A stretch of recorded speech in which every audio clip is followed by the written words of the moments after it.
So will of God, ஒருவன் தேவனுடைய சித்தத்தின்படி எதையாவது கேட்டால், அதை நான் புது மொழிபெயர்ப்பில், அது என்னுடைய மொழிபெயர்ப்பில் சொல்கிறேன், ஒருவன் எதையாவது தேவனுடைய சொத்து பத்திரத்தின்படி ஒன்றை கேட்டால், கைத்தட்டு, சொத்து பத்திரத்தின்படி கேட்டால் அதை அவனுக்கு தருகிறார் என்பதை நாங்கள் அவரை குறித்து வைத்திருக்கிற தைரியமும் நம்பிக்கையும்.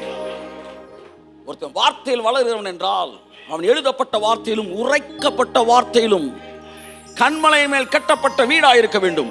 பெரும் காற்று அடித்தாலும், பெரும் மழை பெய்தாலும், பெரும் புயல் அடித்தாலும் அந்த வீடு விழாது.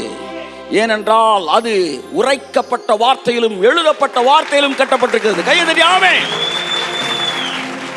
எனக்கு 500 நோட்டு தெரியும், 500 நோட்டு தெரியும், 500 நோட்டு உன்கிட்ட இருக்கா? என்ன நீ வார்த்தையில் வளர்ந்துருக்கிற? உன்னால உரைக்கப்பட்ட வார்த்தையை கேட்க தெரியலனா உன்னை குறித்து நான் வருத்தப்படுகிறேன். மனிதனோட வாழ்க்கை கண்மலை மேல் கட்டப்பட்ட வீடாக இருக்க வேண்டும் என்றால் எழுதப்பட்ட வார்த்தையின் மீது கட்டப்பட்ட வீடாக இருக்க வேண்டும்.